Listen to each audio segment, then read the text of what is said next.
Hello dear students, welcome to the revision class on English grammar and usage. So we'll start with the first module.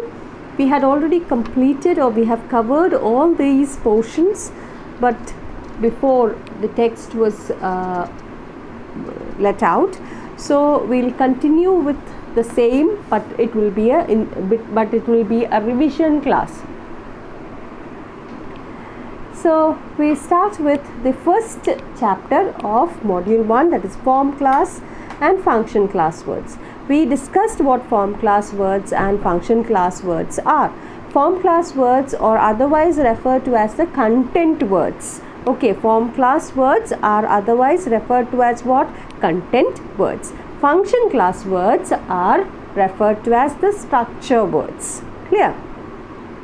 So form class or the content words are the ones with more semantic content. Now what is semantic content? More meaning. They are also called open class words because they are more in number and you can make more words out of this. Those who are still confused with this idea, please watch the video, the first video, class 1 video again. So this the form class and content class, we can regularly create words, okay, and that the words can be created through the process of compounding, derivation, coining, borrowing, etc. Now nouns, verbs, adjectives, adverbs also belong to this category.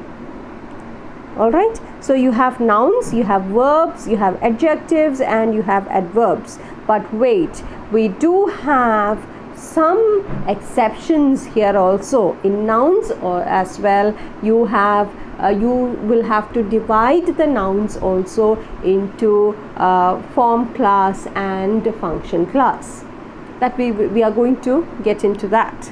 Alright, so we have already discussed this, but still just a recap. So what are function class now? Function class are closed class. Now why are they called closed class? You cannot make new words out of it. Yes, so they are also referred to as grammatical class. Okay, they exist to explain what? Explain the grammatical or the structural relationship into which the content words may fit, and they are limited in number, and they are the words that signal how content words relate to each other in a sentence, how meaning is created. Okay, so the content words are the ones like which has meaning in it. They have an independent existence, they have meaning in it. Okay, whereas the function class words do not have a meaning of their own. They are dependent on whom? They are dependent on the form class, okay, or the content words. All the prepositions, the pronouns, the determiners, the auxiliary verbs, and the conjunctions belong to this group. So that's what I said, pronouns. Now pronouns are a part of nouns, but they are not what? They are not content words, they are function words. Okay. Likewise in verbs, verbs are part of the content words, but auxiliary verbs are a part, or the modals and the auxiliary verbs are a part of the function class. Okay, so you have in traditional grammar you have nouns, pronouns, adjectives, verbs, adverbs, prepositions, conjunctions, interjections, determiners, and articles, right? Yeah, so in order to identify grammatical labels and functional labels of words, let's start with the nouns first. Okay, noun. What is a noun? Noun is a naming word. right? Now what is it? Is it a function class, or is it a content word? Is it a content word or form class word or a function class word? It is a form class or a content word. It is not a function class, right? It has a meaning of its own. It is independent. Okay, they are many in number. So nouns are naming words, names of person, place, things, animals, idea, and so on. For example, John, Mumbai, Kerala, student, dog, city, cat, computer, joy, truth, beauty, all these are nouns. And they are independent. They have a semantic value. What is semantic value? Meaning. They have a meaning, right? And noun class can be divided into 7 types. Noun class can be divided, or nouns can be divided or classified into 7 types based on their nature. What are they? Proper nouns, common nouns, collective nouns, abstract nouns, concrete nouns, countable nouns, uncountable nouns. Okay, and what are proper nouns? I don't have to tell you all these. These are things that you have already studied both in the video as well as in your lower classes. So proper nouns are names of people, or a place or a thing, and it begins with a capital letter. For example, Goa, Kerala, George, then the Arabian Sea, and so on. Now, common nouns is a name given in common to every person, place, or thing. For example, teacher, student, flower. It could be any flower. It could be any student. It could be any teacher. So it's common. Now you have the next one is collective nouns. What are collective nouns? It's a name given to a group of persons, places, or things that belong to the same kind. Like for instance, crowd, herd, a bunch of grapes, a colony of ants, and so on. And then you have the abstract nouns. Now you have the abstract nouns and concrete nouns. If you take them together, you will understand it better. Concrete nouns are all those things that you can see, you can touch, you can feel. Whereas abstract, on the other hand, you can't touch, you can't feel, you can't see. It's a quality, it's a thought or an idea. Okay,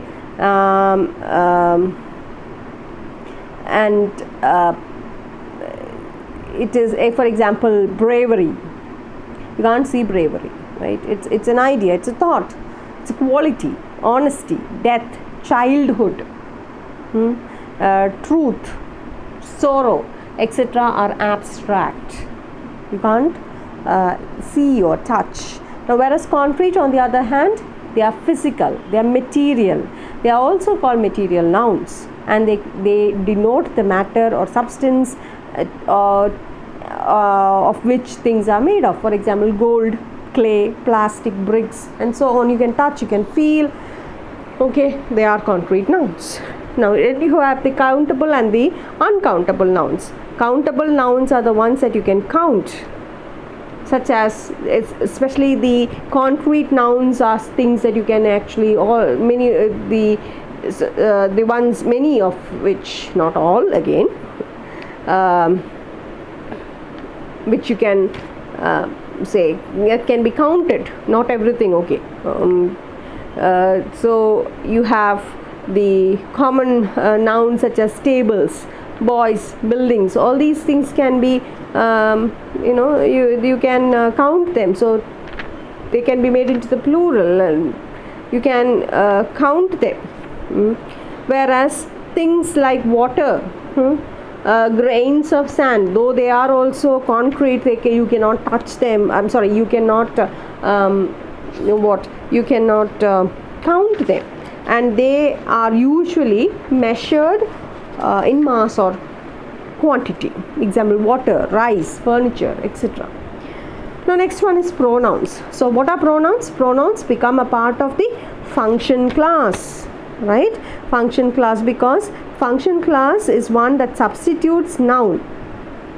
For example, I, we, you, he, she, it, they, mine, himself, etc. They are pronouns. Again, pronouns can be classified into personal pronouns, possessive pronouns, reflexive pronouns, emphatic pronouns, demonstrative pronouns, indefinite pronouns, distributive pronouns, reciprocal pronouns, interrogative pronouns, relative pronouns. Now, personal pronouns. What are personal pronouns? The first person singular, second person singular, all that we speak, right? So you have, those are personal pronouns. I, we, you, he, she, it, they. These are personal pronouns. What are possessive pronouns? Which denotes ownership. A possessive pronoun shows ownership. Okay, and for instance, mine, ours, yours, his, hers, theirs, all these are possessive pronouns. Now you have to be very careful.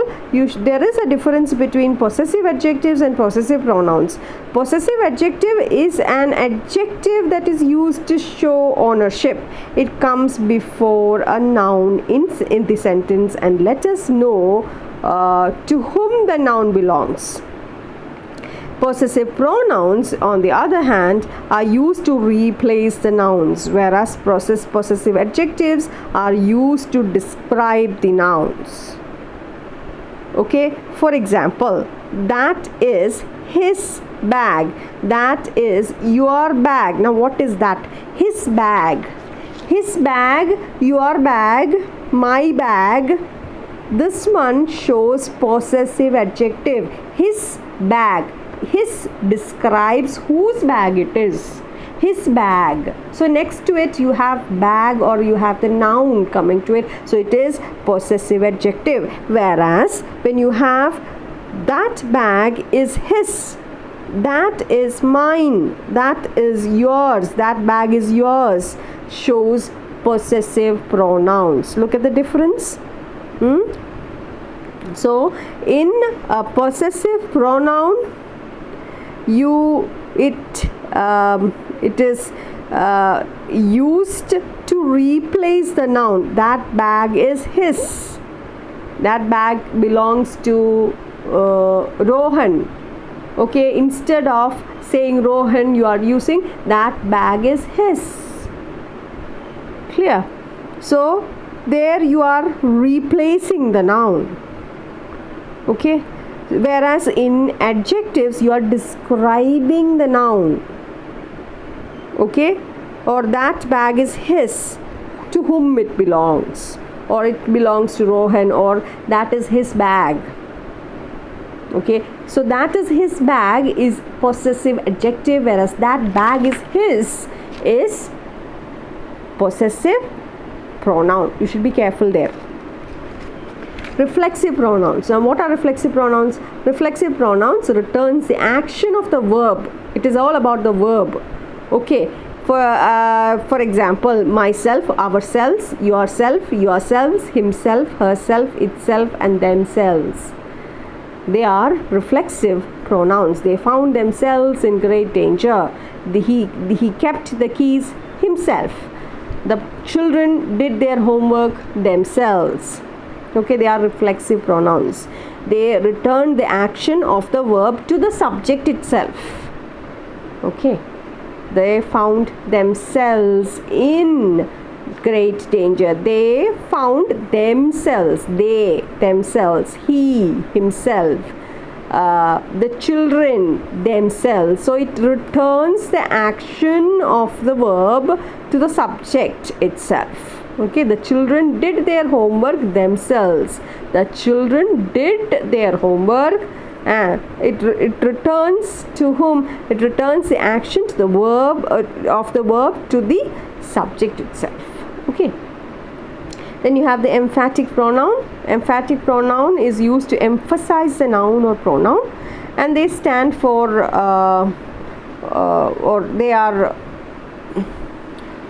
it is called emphatic pronoun because they are used to emphasize the noun or pronoun. The president himself congratulated the scientists She herself composed the song. See how the emphasis is given to the noun or the pronoun. The president himself. So the emphasis is given to the noun or the pronoun with the use of self. The president himself. She herself. Okay. Demonstrative pronouns. Demonstrative pronouns are all this, that, these, those. Okay, they are demonstrative pronouns. Indefinite pronouns. Indefinite pronouns, they stand for no particular person or thing. It could be anybody.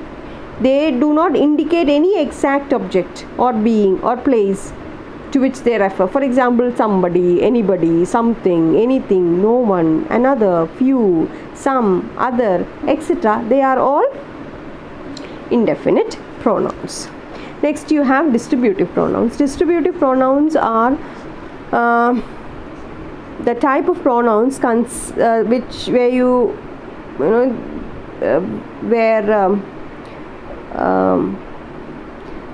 you consider the things or persons separately rather than using them collectively.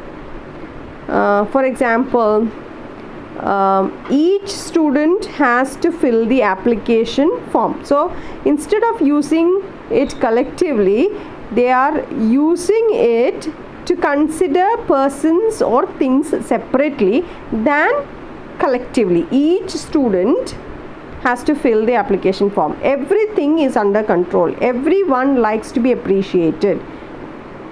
Anyone can do this if he tries. All these are distributive pronouns. Then you have the reciprocal pronouns. Reciprocal pronouns are the type of pronouns which are used to express mutual action or relationship, like each other and one another.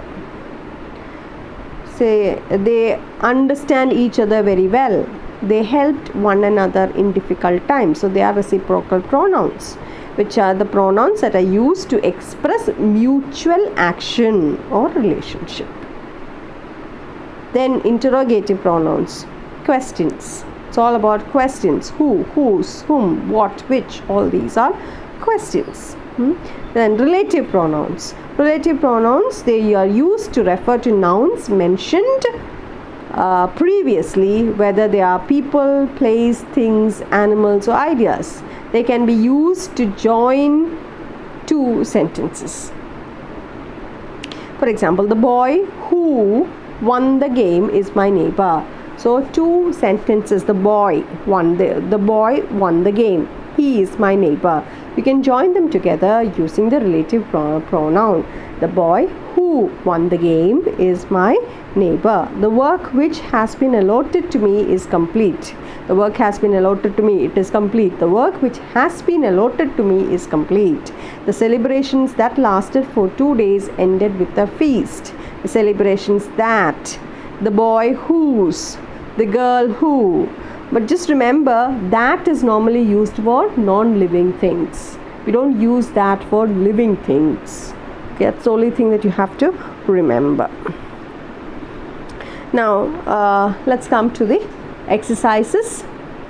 So, the first exercise in page number 14, identify the italicized word as either a reflexive pronoun or an emphatic pronoun.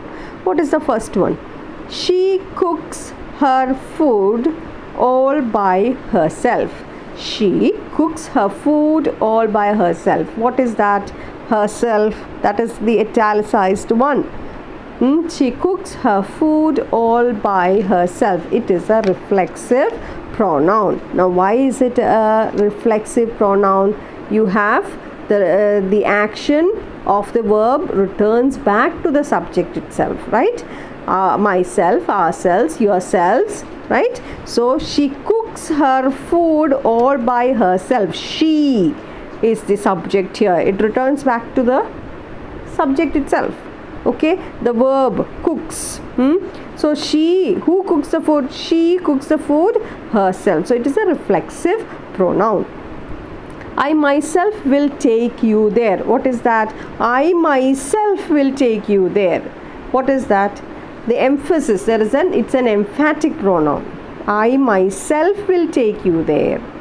So it is not the verb returning back to the subject, but rather an emphasis that is given, right?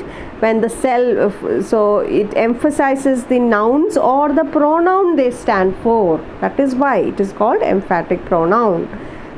She herself composed this song, the president himself. So the emphasis is given to what? Emphasis is given to the noun or the pronoun. Now here the pronoun is I myself. So the emphasis is given on which one? The pronoun.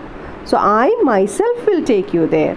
The dog was enjoying itself chasing the cat. The dog was enjoying itself chasing the cat. What is that? Reflexive. Then so the dog was enjoying itself, was enjoying. The verb returns back to the subject, the dog. The dog was enjoying itself. Okay. Then we enjoyed ourselves. We enjoyed, the verb. Look at the verb. We enjoyed ourselves. So ourselves, the verb returns back to the subject itself. So it is reflexive. We ourselves are responsible for this incident. Look at that. We ourselves. So where is the emphasis given? Emphasis is given to the pronoun. So it is emphatic. She kept that secret to herself. Kept that secret, the verb. Okay, she kept that secret to herself. So what is that? That's a reflexive pronoun. Okay, she kept that secret to herself. So kept that secret. Who kept that secret? She kept that secret. To whom? To herself. Okay, returns back to the subject. Clear? Now, next one is fill in the blanks with the correct option. Every student wants to impress dash professors. Every student wants to impress his or her professor, right? Every student. Why every student? That is a distributive, because it is a distributive pronoun. Every student. So this type of pronoun considers person or things separately than collectively. So every student wants to impress his or her professors. Why? Distributive pronoun. Okay. Then someone left dash purse in my office. Someone left dash purse in my office. In bracket it is his or their. Which one will you use? His. Okay, someone left. Again distributive pronoun.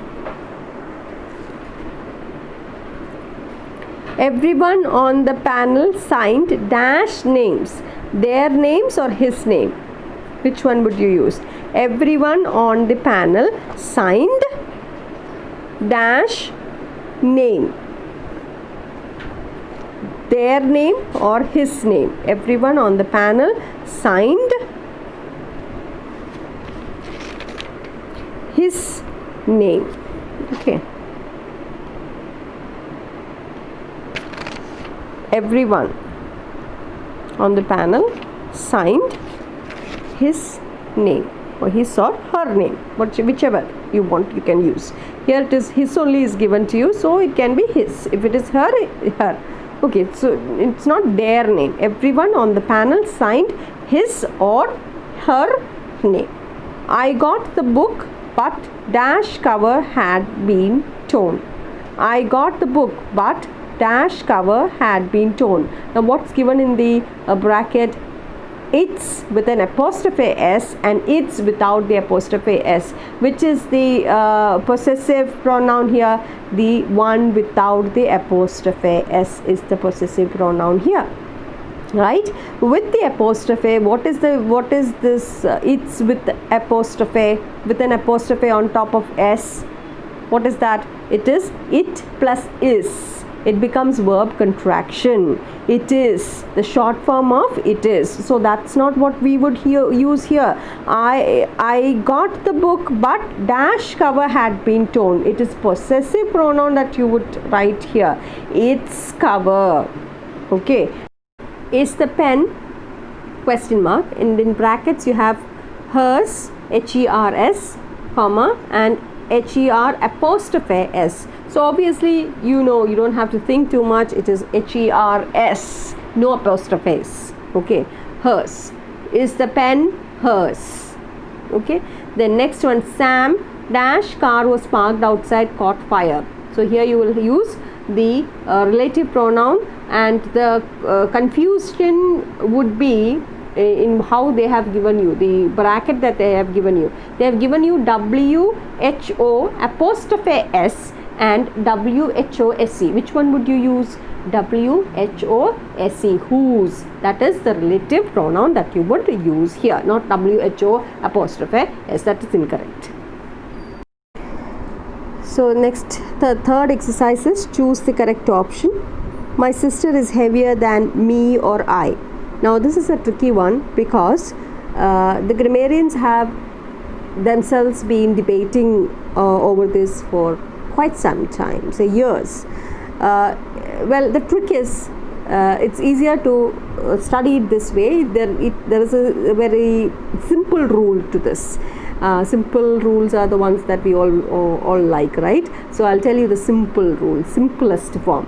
Now when you get such a question, you should remember, especially than, when you have than and then you have me or I, normally what follows with me with than, when you have me or I, if it is a written language, if it is a written or formal language, then you should use I.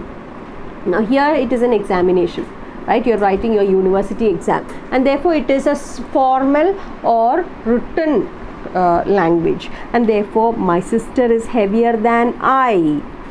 Okay, when it comes to conversation, when you're using it, when you are speaking in conversation, spoken English, it is okay to say my sister is heavier than me. Clear? So the simple rule for formal competitive exams, for formal settings, even when you're speaking, okay, when you're speaking it in a formal manner, you have to use I. But if it is a conversation like friends, informal one, you can use me. Clear? So my sister is heavier than I. Okay, because it is for your exam, right? So it's a formal one, it's a written language. Okay, it must be, in brackets you have her and she, it must be her, right? Next one, Mary and dash went to the market. Again, this is the trick. Mary and who? Mary and I went to the market. It is an informal one. It is okay to say Mary and me, but that's incorrect. That's not the right one. Many of us, most of us make that mistake there. But it's not Mary and me went to the market.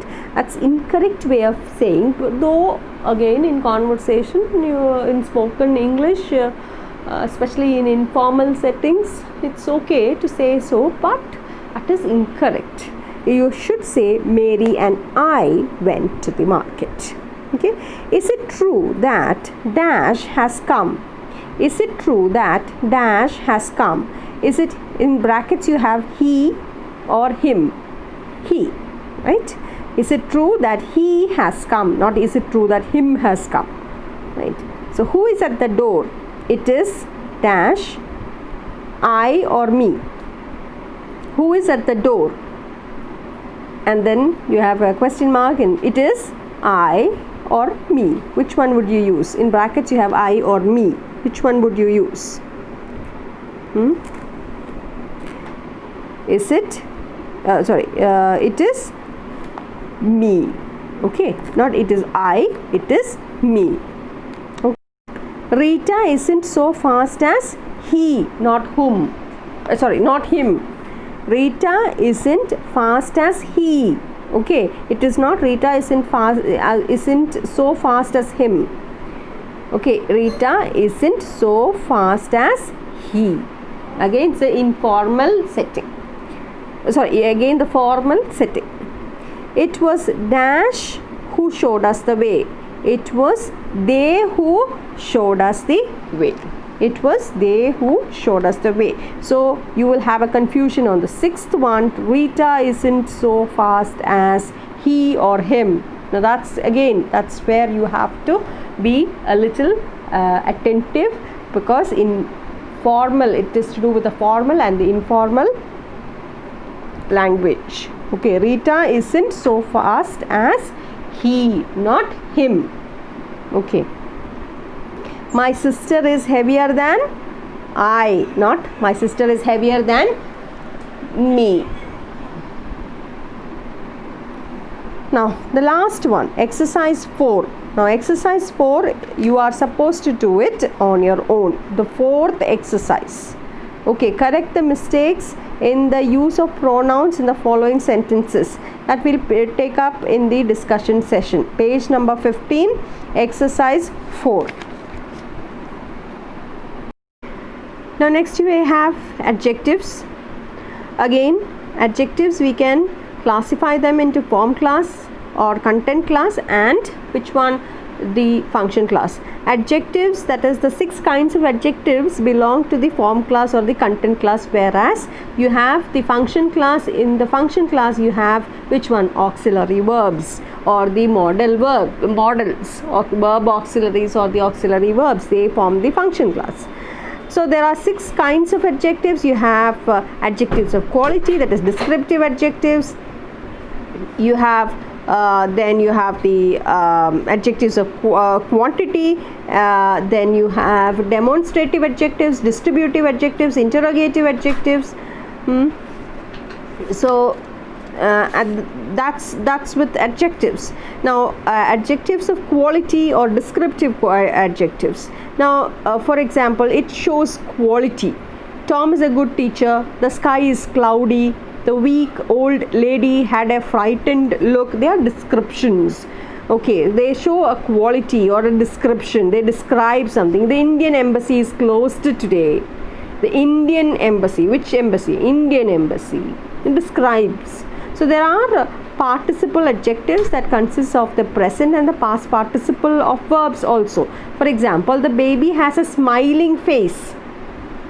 Please keep my visiting card. The death was an unexpected blow. The broken glass pieces should be removed. You studied verbals. We studied verbals, right? So the participle adjectives. What are in verbals? You have the gerunds, which are actually nouns, and then we have the adjectives, which are the participles. And then we have the infinitives, the verb infinitives, infinitive 2, the 2 infinitive, right? So here you have the baby has a smiling face. We had already studied that. The baby has a smiling face. So smiling face is a participle. Okay, it's not a gerund, it's a participle. That's where you made last time also for the exam. You went wrong here. You went wrong with the gerund. You wrote everything, the ing form, everything. For everything, you wrote which one? Gerund. No, you have to be careful. You have to choose whether it is a gerund or a participle by looking at the structure of the sentence. So smiling face, it is describing the face, right? And visiting card, the card noun is being described, so therefore they are participle adjectives, not gerunds. Clear? The swimming ducks, that's where all of you went wrong. Swimming ducks, that's participle. That's participle adjective, verbal. When it comes to verbals, you have that they are the participle adjectives. Whereas swimming is a good exercise, they are the gerunds. Now I'm not going to confuse you with the adjectives and the verbals, but I was just telling you, I just thought of this when I corrected your paper. Okay, so adjectives, they are participle adjectives also form a part of this. Now you have adjectives of quantity, that means a little, much, any, no, all these are quantity. They show how much of a thing is meant. Then you have adjectives of number, 1, 2, 3, first, second, third, 30, then he came second. many, few, all, some, any, several, most, some, etc. All these are adjectives of number. Then you have demonstrative adjectives. So just like you had demonstrative pronouns, you have demonstrative adjective. These, those, this, such. Again, you have to be careful to understand whether it is a demonstrative pronoun or a demonstrative adjective.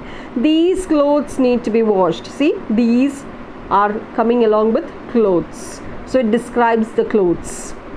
Those roses, this job, such decisions, and so on. Then you have distributive adjectives. Distributive adjectives, just like you have distributive pronouns, distributive adjectives refer to each one of two or more persons or things taken singly or in separate groups. Every student was given a set of books. Every student, each man, okay, every day, neither statement is true.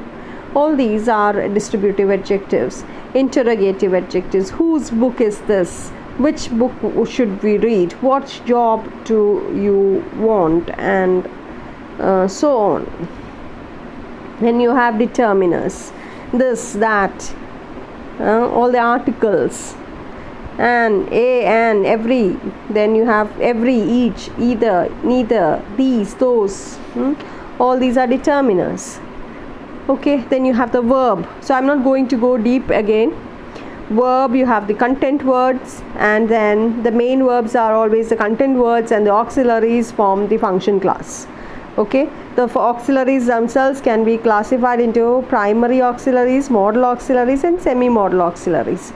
Auxiliary verbs, what are they? They are the ones that help to form a tense or an expression. They cannot have a complete sentence, or they cannot form a complete sentence on their own. They require the main verbs to denote the action. The primary auxiliaries are, what are the primary auxiliaries? Be, have, and do. Now what are the forms of be? Am, is, are. All these are forms of be.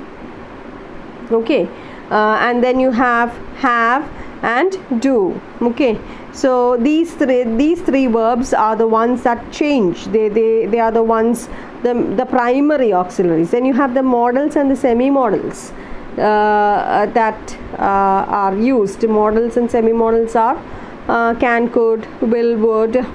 All these are the modals. So and used are used. Now you have those. I did teach when we studied modals. I did tell you about the semi-modals and the modal auxiliaries. Semi-modal auxiliaries are like, they can be used as main as well as modals. Used, ought to, dare, all these are semi-modal auxiliaries, which can also be used as a verb, main verb. Okay. Then we have transitive, intransitive, direct, indirect, all these dynamic and stative verbs. I did teach you dynamic and stative verbs. I hope you do remember those videos. You'll have to go back a little and study dynamic and stative verbs. What are dynamic and stative verbs? The verbs that describe actions performed by the doer are called dynamic, or the action verbs. Dynamic are otherwise called the action verbs. Words like hit, kill, fight, run, go, throw, explode are examples. And you have the stative verbs also. Stative verbs are non-action verbs. For example, love, prefer, impress, remember, suppose, see, hear, feel, need. All these are stative verbs. I did tell you that when you form the stative verbs, you cannot form the ing forms. Remembering, remember?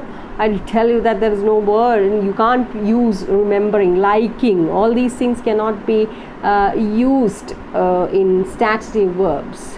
Okay, because they are stative verbs, you cannot use those forms. So you'll have to go back and watch the video again. Now the exercise 5. Come to exercise 5. Identify the dynamic verbs and stative verbs in the following sentences. This laptop belongs to my brother. Now what is that? Well, is it a dynamic verb or a stative verb? This laptop belongs to my brother. Look at the word belongs. Belongs. What is the is it dynamic or stative? It is stative. Okay. Jane cleaned the floor. Cleaned. Cleaned is dynamic. Then my brother writes film scripts. Writes is dynamic, action verbs. He trusts his friends. Trusts is stative. Now there are a few stative verbs. I did tell you that you have to find these stative verbs also. Trust his friend. Trust is stative. This stool is uncomfortable. That verb is the verb, the auxiliary. This stool is uncomfortable. It is a stative verb. Why is it a stative verb? Now again, why is it a stative verb? They are stative verbs because they do not indicate any direct action or activity that is performed, whereas dynamic always suggests an action. Okay, they are called action verbs. That's why they are called action verbs also. Whereas the stative verbs, on the other hand, they do not indicate any direct action or activity that is performed. Clear? Okay. So this stool is uncomfortable. Is stative. I remember his face very well. Remember, stative. I need some water. Again, need is stative. Boarded, the passenger boarded the train. Boarded, so it's dynamic. Then he looks tired. That is stative. The boys are running in the courtyard. It is dynamic. Okay, so likewise, and you have the regular, irregular, which were all taught to you. Come to the exercise 6 now, and I want you to complete that, because this we will pick up or take up in the discussion session. Identify whether the verbs in the following sentences are transitive or intransitive verbs. It has already been taught to you. Transitive and intransitive verbs are all you have studied that, I presume, and therefore you shall be doing this, and we shall take up exercise 7, 8 and 9 in the discussion session. So come to prepositions. Now what are prepositions? Prepositions are function class words, and they decide the position of a noun or a pronoun in a sentence. They are linking words that show the relation with a noun or a pronoun in a sentence. The use of preposition is complex, and therefore we have to get to know them better. You have to use, like for instance, it has more than one meaning, and can also make it can form an adverb, it can form an idiom, it can form a phrasal verbs, and so on. Now you are supposed to use or you are supposed to fill the missing preposition for each of the following. She doesn't like to go far dash her mother. She doesn't like to go far dash her mother. So which preposition would you use? She doesn't like to go far without her mother. The students had a dispute about politics. He is not only intelligent but also nice. The class size is limited 2:22. Mrs. Finch is thought to be one of the worst teachers. You are responsible for the payment. You have a responsibility to your fellow residents. I will eat neither ice cream nor cake. I will go either to the movies or to dinner. My paper was based on the writings we read. That movie was modeled on, or you can also use after, an old Hitchcock movie. Success is the result of hard work. Hard work results in success. Next one is the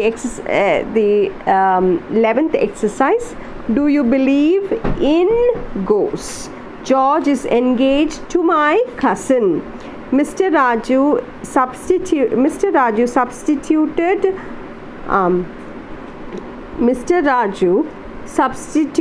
for our regular teacher yesterday. Mr. Raju substituted for our regular teacher yesterday. I can't distinguish one twin from the other. Did you forgive him on lying to you? Children rely on their parents for food and shelter.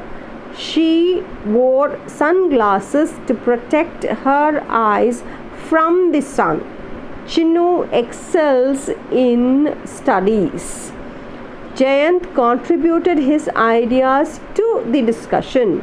I hope you succeed dash in your new job.